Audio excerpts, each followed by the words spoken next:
welcome to a very special edition of Tag Lab.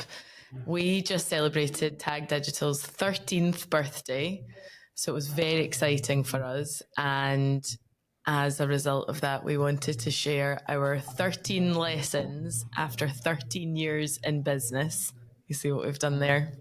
And so the Tag Lab team asked Craig and I to have a think about all of the things that we've learned over the last 13 years. And when I was putting this together, for me, I definitely could have written about 100 things because we have learned so much, made so many mistakes, and got a couple of things right along the way. So always very happy to reflect on those. So Craig, I don't know how you found the process putting all of those together. Did you find it easy?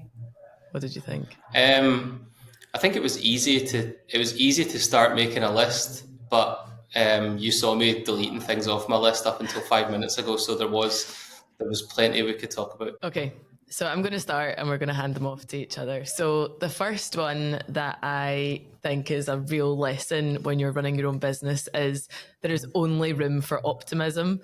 So things around you sometimes can not look that great, but you've absolutely got to be optimistic. Pack your own sunshine and always think about how you can contribute more than you complain. Nobody is interested in complaining. So being super optimistic and super positive, I think is really important.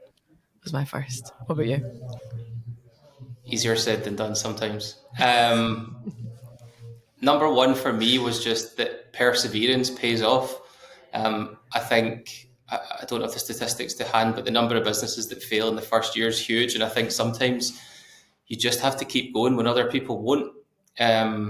You have to make yourself available at all times. You're contactable at all times in all places. Holidays take on a different meaning. You're never truly off at any time. And just keep at it. Like, I think that sounds very simplistic to say that, but it's true. If you've got the means to keep doing it, sometimes you'll beat your competitors. Sometimes you'll win work just because you keep going and you've got grit and determination, and eventually it'll pay off. Yeah, I think that's a really good one, actually. And you don't need to be actually the most talented or the most experienced. You just have to be the person that keeps showing up day after day. So yeah, big fan of that one. My next one is diversity of thought is absolutely magic when you see it in action. And we have learned so much from the team around us because you just have different blind spots and things that you can't see. So getting different people with shared experiences and also giving them a platform to speak up and share their ideas. So sometimes you need to give people permission to give you feedback because it doesn't always come naturally. And I'd say I'm still surprised at the amazing things that people come up with. So having that kind of really mixed team is a magical thing in action. My second one actually ties in quite nicely to that. So my second one was to hire smart people and to trust them. Anyone that starts their own small business, not necessarily a business that's got loads of funding on day one, but starts a small business, you'll be used to just doing everything yourself. So the first year or two, you're everything in the business. You're the finance person, you're the sales person, you're the production person, you're everything. But when you're in a position to hire good people, smart people, you need to take a step back. And sometimes doing that is quite difficult. But it's the only way you're going to grow your business. So hire smart people, trust them to do the job that you've hired them to do. Obviously, you're there to help them when they need it, but you need to kind of learn to back off and give them space to do their job. Great.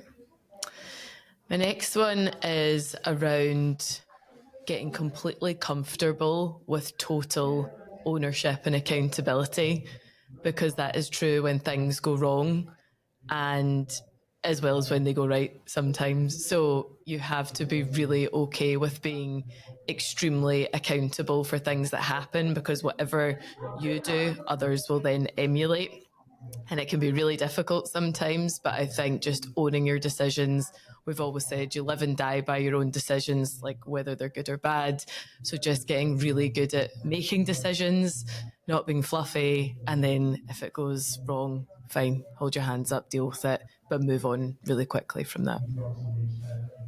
I like that one. Fast decisions.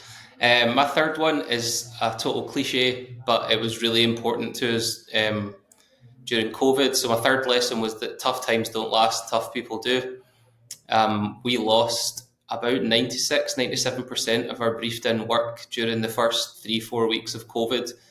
The business kind of was on the verge of vanishing, but we just had to have belief that this will eventually pass. We'll tough it out. We'll just take it day by day, and whether it's COVID, whether it's anything else, whether it's economic uncertainties, wars, whatever, there'll be some bumps in the road. They'll be difficult, but they will pass. And kind of ties back into my first point, I suppose, that just persevere and keep going. For sure. My next one might sound obvious, but it is work really, really hard. And you have to be motivated by yourself. You've got to have some form of intrinsic motivation, because especially in the early days, and even still now, there's nobody asking you to do things. There's nobody really wanting you to do any work. It's completely up to you to work hard and deliver things and build clients and build the team and build people up. And you've got to work extremely hard, and whatever time it takes to do that, the most important thing is actually getting the thing done. And I think actually we all get huge amounts of benefit by doing difficult things. I think it's the only way that you get better, and it can be quite painful at the time, but the payoff is there. So yeah, I think work really hard to achieve your goals, and don't be waiting on anybody else to do things for you or be chasing you. Just do it for yourself. Nice. My next one is communication is key to everything, basically. I think sometimes you can hear in agencies, but in all companies, you can hear this person's a difficult client. But really all it is, if you kind of go back to the beginning of the project, the communication usually has been poor. Poor communication results in unrealistic expectations. And when the client's expectations and our team's expectations misalign, you get these kind of issues that come up, and people start being labeled challenging clients, difficult clients. But whether it's your clients, whether it's your internal team, your suppliers, your advisors and mentors, clear communication is so important. And I think for me, the way I like to do clear communication is just to be very, very simple. I don't like lots of fluff. I'm quite happy for things to be direct. Um, and and yeah, I think in everything you do in the business, focus on being a good communicator, saying what you mean, say it succinctly, and there's less room for ambiguity and misunderstandings then. For sure. The next one is I know that we all get a lot of happiness from when we do things for other people that help them. Like, it's been scientifically proven, we get the most happiness from actually supporting others around us. And I know that the more that we can do for our team and our customers, the more likely we are to build that relationship and get those things back in different ways. So I think striving to give before you ask for something is the way that you have to do business. So giving your team opportunities and learning and support and opportunities to feedback and all of these things makes it a much easier platform when you need to ask, like, we all need to work really hard to get this thing over the line and finish this project. So I think that's true in any walk of life, is give as much as you can and you will get that back in, a million different unexpected ways. Cool. My next one is to fail fast and fail often, and I think we are getting better at this every day. I'd say we're doing a lot more of this than we ever did in the past.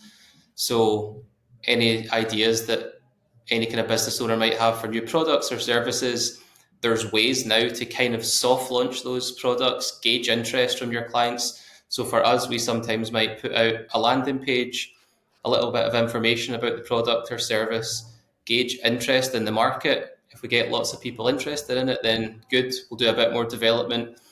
If we don't, then it's quite quick to kill it off and we don't dwell on it, maybe do a little bit of analysis, why something worked, why it didn't, and then we just park it and we move on to the next thing. Don't waste time. keep marching forward. Next one is you can do absolutely anything that you put your mind to. And I think you hear that, but when you really understand it, it is transformative. Having the vision of whatever the thing is that you want to do is half the battle. There's so many people who don't really know what they want to do or know where they want to go. And it's even just defining what that vision actually is. And then once you define it, you need to work bloody hard to get there. You need to bring brilliant people along with you. But anything is possible. And I absolutely believe that. I think when you decide what that thing is, and go 10 times bigger than you even imagined. And I think it's absolutely possible to do it.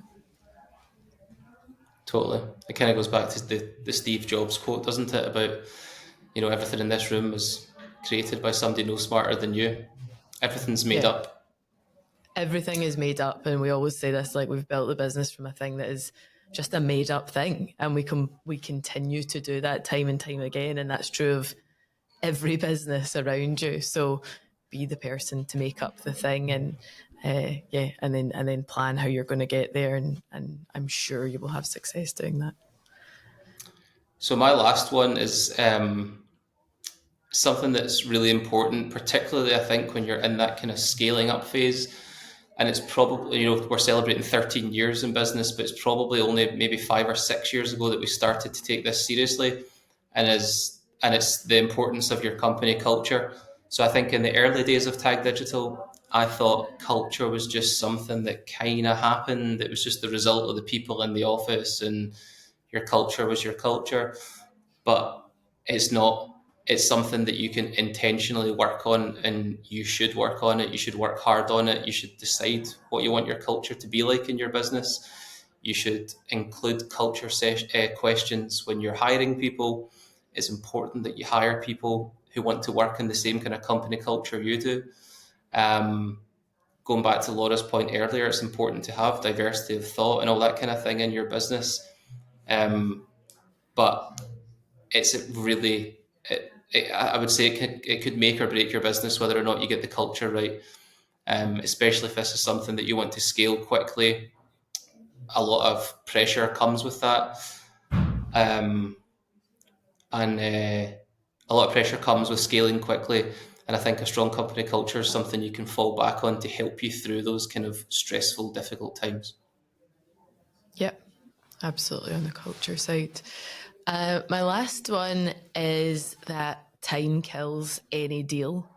And as humans, we have a real natural tendency to hesitate, like it's not the right time, or, we'll do it when this happens. And we just hesitate because it just feels easier somehow. So I'd always say now feels like a pretty good time to do something. So move fast. And I've seen like things that we've not done and then somebody else does it. So just do the thing and don't hesitate, take some sort of action, because we all love to just make up some kind of reason why we don't do something. So yeah, just go for it. There's never a perfect time for anything, really, is there? Yeah. I realise we haven't actually talked about finances or money or profit or any of these things, but that's all important. I think that is all very important. I heard something just the other day that said, what is it? Profit for a business is like oxygen for a person. So you absolutely need it to exist, but it is not the reason to exist, which I thought was I feel like if we helpful. I feel like if after 13 years we said one of the lessons is make money, nobody's gaining much from that. Thanks for listening to this week's episode of Tag Lab. I really hope you enjoyed it. Please make sure that you subscribe by hitting follow on whatever podcast platform you listen to so you can get the latest episode. Thanks.